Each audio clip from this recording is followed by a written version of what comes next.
In this chapter, we talk about transfer pricing.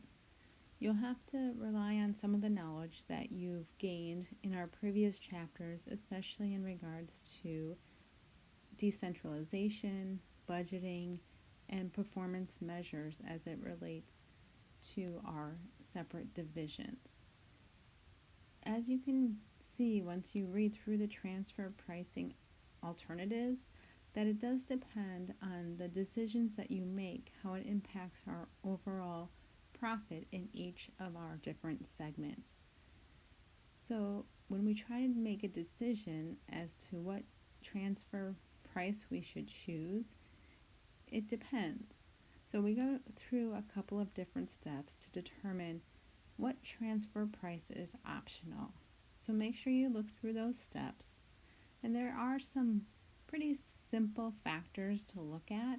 So make sure you find out, well, if I have an immediate market, what is that optimal transfer price? And what if there is no immediate market?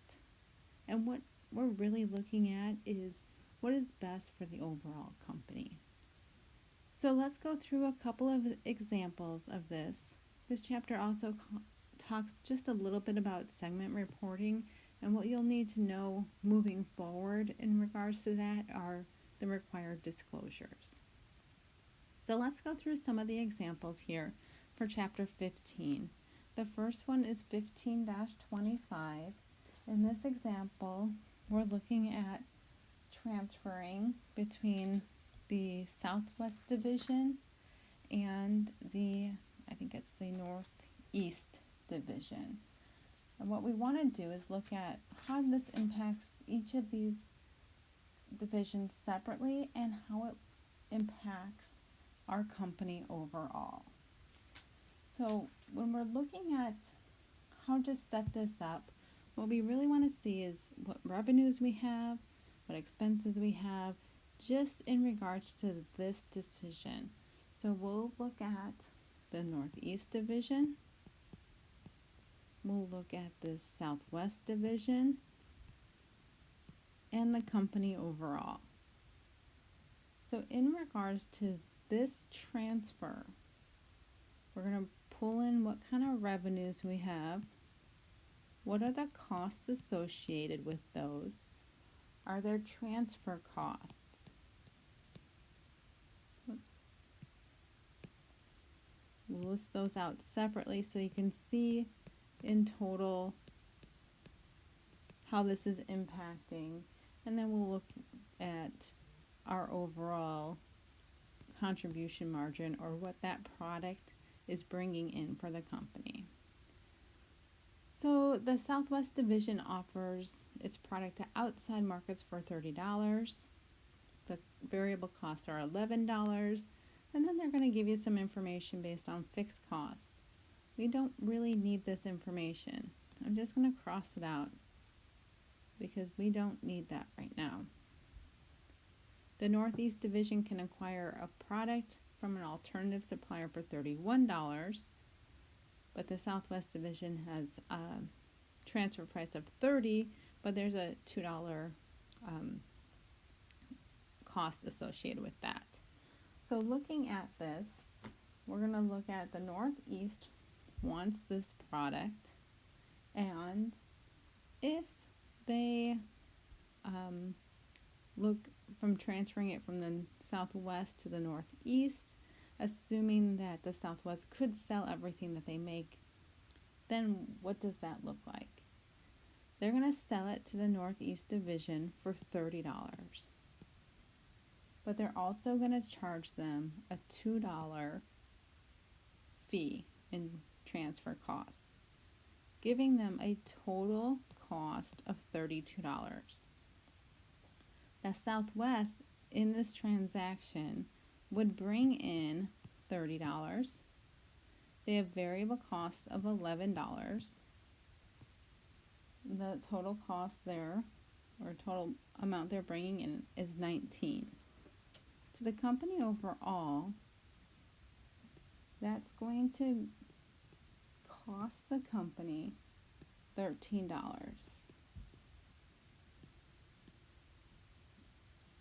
Now let's look at the alternative. So this is if they transfer it.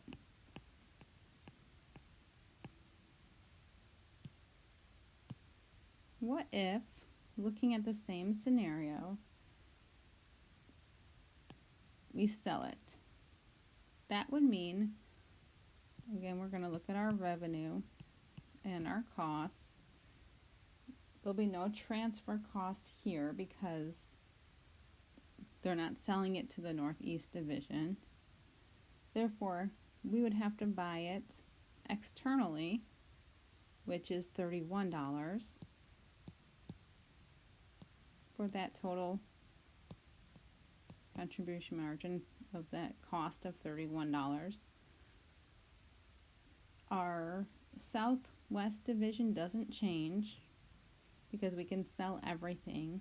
So that total impact to the company here is a total cost of $12. So we're actually better off selling this product externally. But what if we change the scenario just by a little bit? Here it says, would this change if Southwest had idle capacity sufficient to cover all of their needs? What that means is they can't sell everything they're making. So they have some space to make the product for that Northeast Division, because if they didn't sell it to the Northeast, they wouldn't be selling it. So how does that change our scenario? For our transfer pricing, this is going to stay the same. This wouldn't be any different. So that cost is $13. But if I choose to sell the product externally, I have to buy it for $31. That doesn't change. But this part also doesn't change. Oh, no, that wrong amount. This part is nothing because we can't sell it any other way. So it's going to cost me $31. Therefore, this is also a negative number. If I want to look at the total impact, it'd be a net benefit in scenario 1 of $1 to sell externally. In the second scenario where there's idle capacity, it's going to be a benefit to transfer it internally. I'm just looking at that net benefit, which is $18. Let's look at another scenario. In this problem here, a lot of words, just because they're laying it all out in paragraph form, but what they're basically saying is they have two divisions and they're trying to look at the same kind of thing. But now we're looking at our segments, and we want to look again, how does this transfer pricing affect our segments, reporting, and the company overall? So what you're going to do here is really pull out information from this second paragraph. Because they want to know, does this $2 million transfer cost really impact the company? So let's go through, pull out the information that we need.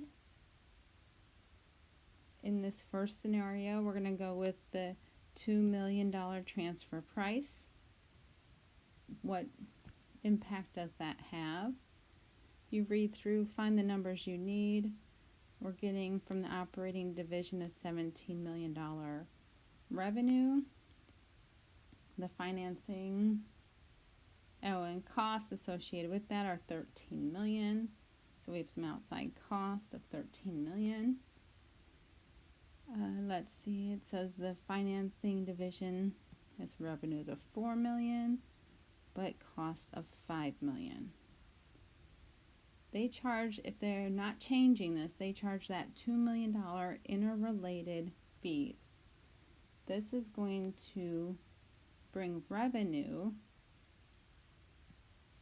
to our financing division, but show costs to the operating division.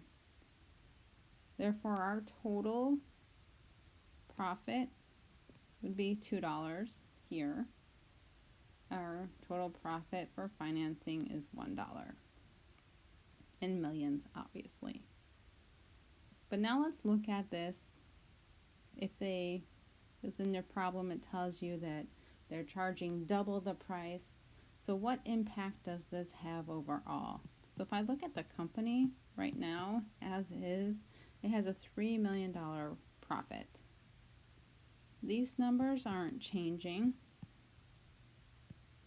The revenues and cost from those outside don't change. But what if they were right, and that the fact that they're charging them double does make a big impact? If we look at the individual divisions, that operating division would increase to a $3 million profit. And you can see here our financing division would be breaking even. Put these costs in brackets so it makes a little bit more sense. But look at this at the company overall. Overall, the company is remaining exactly the same. And that's kind of the point that they're getting at. What impact does this have on each division's reporting as well as the company overall? So hopefully that gives you a starting point. Not a lot of homework in this chapter, but if you do have questions,